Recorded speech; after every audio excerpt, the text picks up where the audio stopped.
Rev up your engines!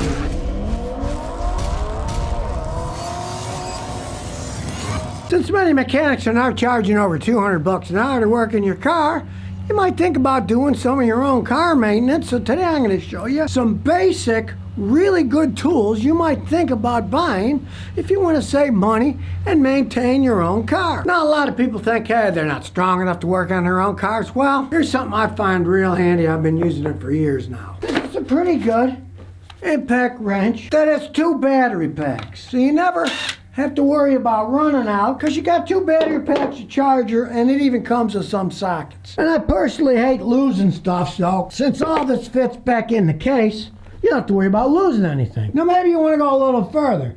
This VVOR is a pretty good air compressor. I've been using this one for 3.5 years. It is plastic, but being plastic, it's oil-free. All the parts inside are already pre-lubricated. You don't have to do anything. And I've had no problems at all using it in my one-man shop. Now, of course, you have to buy the air tools, the hoses and stuff. You're going to spend more money doing that if you're real serious about working on cars. For a one-man shop, that thing works perfectly fine. That's why the portable electric impact wrench, it's pretty handy. And if you're not going to be doing a lot of real heavy-duty work, hey, this might be perfectly fine for you. And if you want even more power and you don't want to go to an air compressor setup or a cable, electric impact, I've been using this one for 3 years. Got no problems with it. If you have supply, 120 volts, you're working in your garage, anywhere around your house, you might think about one of these. It actually has a lot more torque, of course, than the portable one that's battery powered, because the battery powered one is like 24 volts. This is 120 volts. Obviously, it plugs into the wall. And in this price range, this is the best one I've tested out so far. I got this one for $80. Now, if you're gonna work on your car, at some point in time, you're gonna have to jack it up in the air, take the tires off, do brake jobs. So you're gonna need a floor jack. Now, this is a Daytona jack from Harbor Freight Tools. And yes, it is made in China, but the Chinese make some pretty good jacks. You can see I've had this for a while. It's getting kind of beat up, but it still works perfectly fine.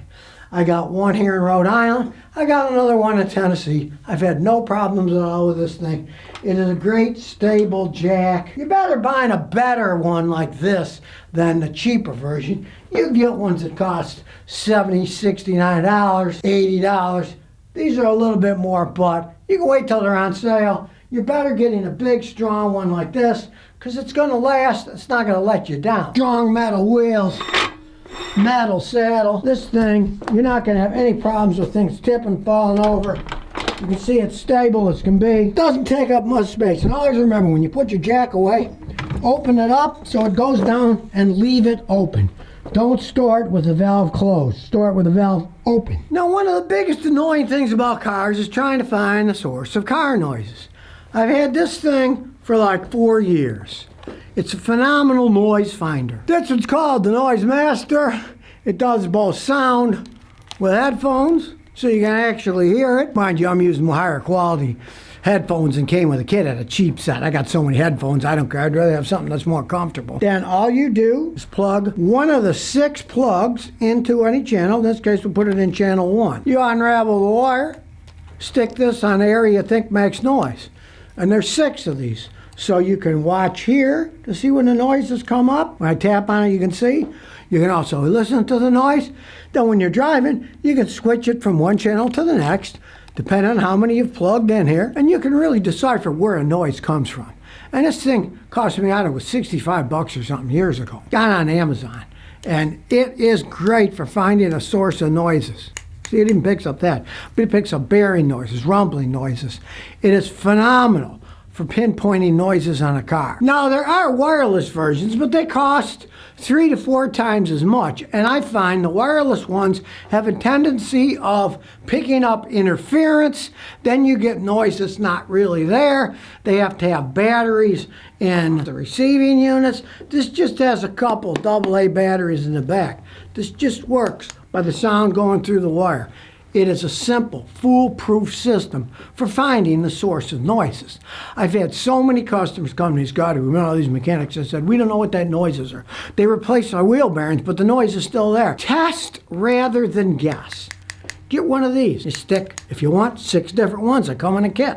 Different parts of the car, you can keep turning and pinpointing exactly where the noise comes from. There's so many guys out there that just guess with your money. You might as well just do it right and figure it out. And it's also handy for finding leaks and plumbing in your house. You can put it on different parts. You can start hearing the noise. The louder it gets, the closer you are to the leak. It's a real handy tool. Now, if you're planning on doing any kind of electrical work, this little tool comes in really handy. You just connect positive, positive, negative, negative, and this V-Diag tool is phenomenal.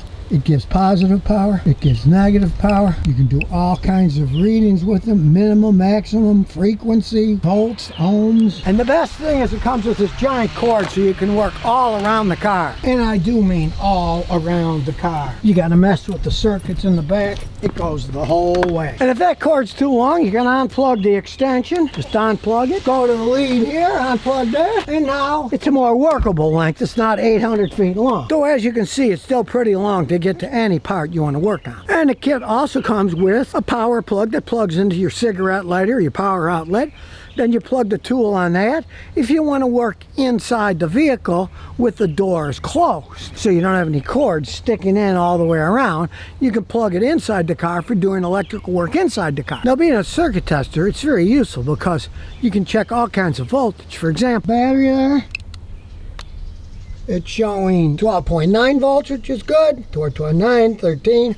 And you check the ground, it's green, it shows you that it's a good ground, just as the red shows you it's good power. But this isn't all around good circuit tester, because say you're working on a computer circuit that's a 5-volt reference. It will show you the voltage here, 5 volts. It will not hurt anything. It will test it and show you that it's 5 volts. It's a very good tester, and I like it. It also has the beep, so if there's a problem, you hear it beep. Now, another thing you need is you gotta be able to see, and I love this little O light. Look at this thing. It's O light and it's called O clip because it's got a clip. It is small, yet extremely powerful. Stick it on your chest, then you can see what you're working on. And if you watch my videos, I usually clip it on my jeans pocket like this. So it doesn't take up any space like a flashlight that's bulky, yet it's there all the time. And the same company makes another flashlight I use all the time. It's O light and it's called the Arcfeld Pro. It's got 3 settings. Now, one, it's a light, so we'll put it on the light. You can adjust it bright, dim, whatever you want. It also has a nice laser pointer. The cat loves that. Cat chases it all over the place. For those of you who work with UV light, here's the crazy Hillary Clinton Scotty Kilmer lookalike doll the Chinese sent me. Watch what happens. Yeah, I bet you didn't know that I had pink lipstick on all the time. Shows up really well with UV light. Now, I don't know about you, but if you ever use UV lights and UV dyes, the problem is they're usually wimpy as can be. And you can see this baby is not wimpy. You can find UV leak dye anywhere using this thing. It's small, it's compact, but it puts out a nice beam. And you don't have to worry about batteries, lithium ion. You just put the little charger in it, charge it up. I've been using this thing for about 6 months now. I've only had to recharge it 1 time, and that's mainly because I use the laser all the time for the cat to chase it around. I got this on Amazon, right? You can squeeze brake calipers in. You can bend parts. You got a big hose you can't get off. You can wiggle it and get it off. This particular one is Channel Lock Big As AZZ. It's actually made in the United States. They still make stuff in the United States. And you can see this one's all new and shiny because my old one is in Tennessee and I forgot to bring it to Rhode Island. So I bought another one on Amazon, and guess what? It's gonna live right here in Rhode Island from now on. Now, another tool you should make sure you got in your tool chest is one of these giant extension pry bars. As Archimedes said, give me a lever long enough, I can move the earth. Well, you can't get something off with this, you can't. And if push comes to shove, and this won't even get off, buy yourself a piece of pipe at a hardware store.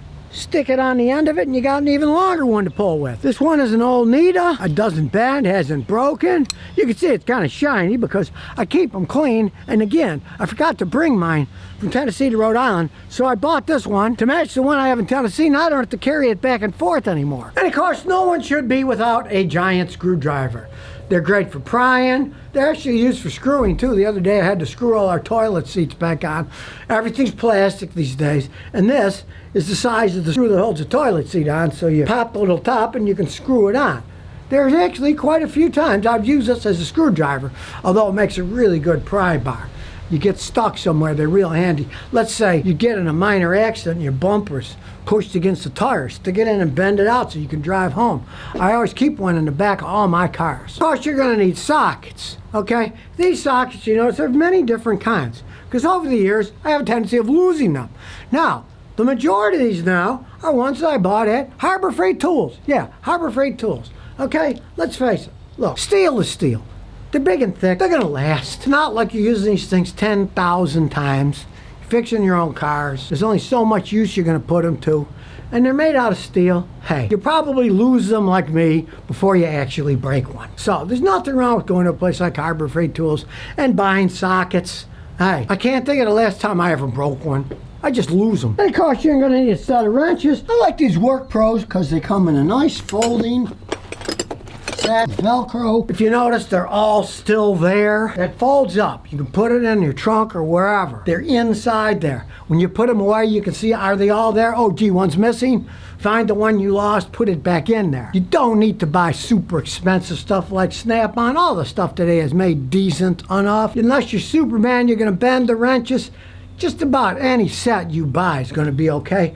And those sets, I've had no problems with them all. I keep them clean, and I try not to lose them. I know I'll lose one at some point in time, but so far I still have them all. And speaking of interesting wrenches, this is a set of crowfoot wrenches. If you're working in tight quarters, these little wrenches can fit in really tight spots. Things that you'll be swearing at, you'll stop swearing. As you can see, they just go on the end of your ratchet. And then they can fit in the tightest of spaces, and of course, you can put extensions on them. You can reach in weird areas. These are some of the handiest wrenches I ever had. That's what they call them, crow's foot, because they kind of look like a crow's foot if you use your imagination. And of course, the last tool we all need is a little baby sledgehammer. When things don't go right, smash them. Now, these are really handy. If you got something stuck, you can hold the wrench there and then whack the wrench. If you've got something you just can't get loose, you can whack it a few times, like brake drums that won't come off. Sledgehammers are real handy. And I really believe in these 4-pound ones because they're not too big. They can get in small enough spaces, but they got enough heft that you can get some serious leverage behind them. So that's it for tools you might think about buying if you want to work on your own car. They're not all that expensive. You can save yourself a small fortune. Realize mechanics charge 150 to 200 bucks an hour. There's a lot of stuff you can do yourself. I show you how to do brake jobs. I show you how to check electrical systems. There's a lot of things that you can do yourself. So keep that in the back of your mind the next time some mechanic wants $1,500 to do a brake job on your car. So if you never want to miss another one of my new car repair videos, remember to ring that bell.